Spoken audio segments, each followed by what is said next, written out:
Hi viewers, welcome to మా ఇంటి అమృతం. ఈరోజు బియ్య పిండితో వడియాలు ఎలా చేయాలో చూద్దాం. దానికి ఒక గ్లాస్ బియ్య పిండి తీసుకోవాలి. ఇది రేషన్ బియ్యం.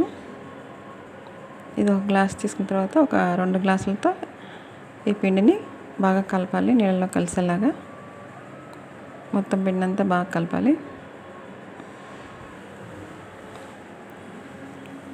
ఇవి టేస్ట్ చాలా బాగుంటాయి.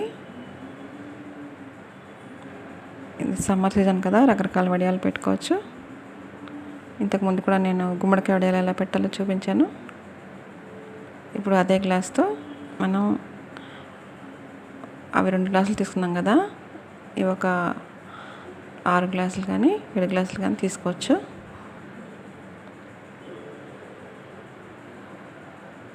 ఇలా ఒక గిన్నెలో వాటర్ తీసుకొని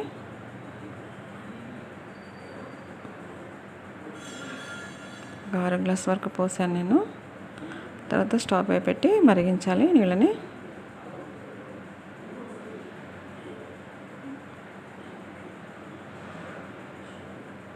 ఇలా కొలత తీసుకుంటే మనకి బాగా అర్థమవుతుంది. మొత్తం 8 గ్లాసులు కానీ 9 గ్లాసులు కానీ అవ్వచ్చు. పిండిలో వేసిన నీళ్ళతో కలిపి ఇలా స్టవ్ మీద పెట్టి హైలో బాగా మరిగించాలి. ఇప్పుడు ఇందులో ఉప్పు వేసుకోవాలి. కొద్దిగా పిండి ఉండలు లేకుండా కలుపుకోవాలి బాగా. ఇప్పుడు మరుగుతున్న నీటిలో ఈ పిండిని వేసేయాలి. వేసి కలుపుతూనే ఉండాలి, అడగంటకుండా. ఫ్లేమ్ మీడియంలో పెట్టుకోవాలి. పెట్టుకొని బాగా కలుపుతుండాలి. ఇలా అడుగున అంటుకుపోయి మాడిపోతుంది, అందుకని కలుపుతూ ఉండాలి. బాగా చిక్కబడిందాకా కలపాలి. ఇది రకరకాలుగా పెట్టుకోవచ్చు బియ్య పిండితోటి. నేను ఓన్లీ బియ్య పిండితోటి చూపిస్తున్నాను.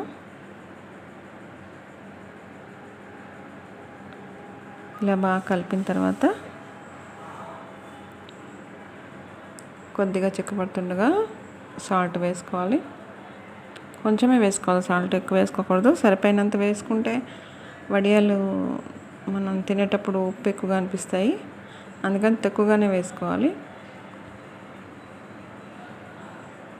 తర్వాత అలాగే ఒక స్పూన్ జీలకర్ర, ఇష్టమైతే మీకు పచ్చిమిర్చి కూడా దంచి వేసుకోవచ్చు.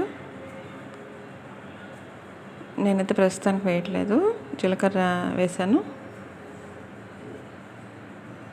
ఇలా కలుపుతూ ఉండాలి నాన్ స్టాప్గా దగ్గరుండి.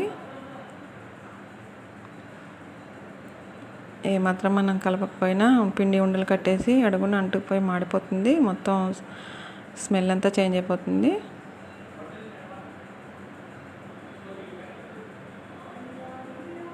ఇలా బాగా చిక్కగా అయిందాక కలపాలి.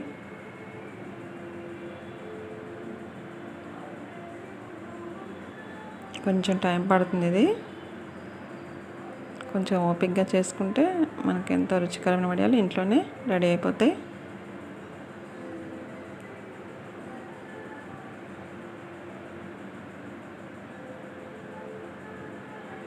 ఇలా బాగా చిక్కగా అయిందాక కలుపుతూనే ఉండాలి.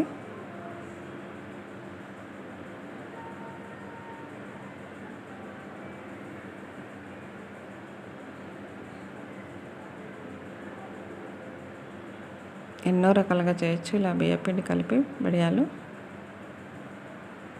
సగ్గు బియ్యం వేసి చేయొచ్చు. తర్వాత దగ్గరగా ఉడకబెట్టి జంతికల గొట్టంలో వేసి కూడా చేయొచ్చు. వడియాలని రకరకాలుగా పెడతారు.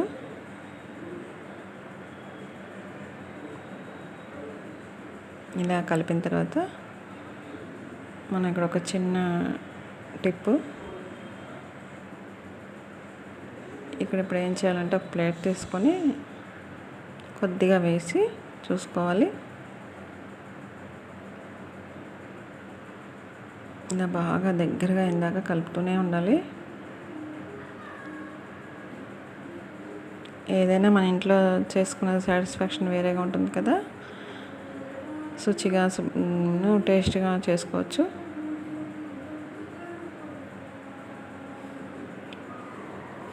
ఇప్పుడు కొంచెం తీసి ఇలా ప్లేట్లో వేస్తే కదలకుండా అక్కడే ఉంటుంది. మనం వేసిన పేస్ట్ ప్లేట్ని మనం అటు ఇటు వంచినా కూడా జారిపోకుండా అలాగే ఉంటుంది. ఇప్పుడు ఇలా ఉంటే మనకి వడియాలు పెట్టుకోవడానికి రెడీ అయినట్టు పిండి.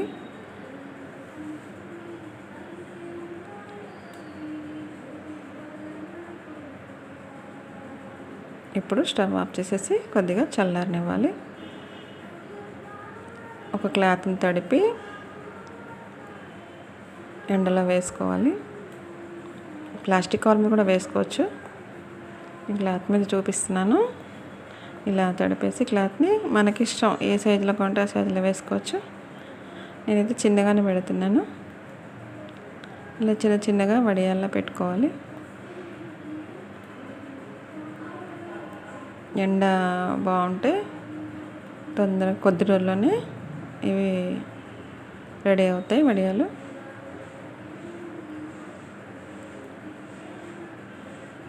ఇలా అన్నీ ఓపికగా పెట్టుకోవాలి. చాలా బాగుంటాయి వడియాలు. ఉట్టినే కూడా తినేయచ్చు. పప్పులోకి సాంబార్లోకి కాకుండా స్నాక్లా కూడా తినొచ్చు.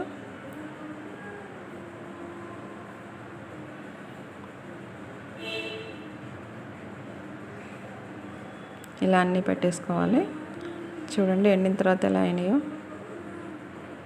ఇప్పుడు వీటిని నూనెలో వేసుకోవడమే. ఎంతో రుచికరమైన వడియాలు రెడీ.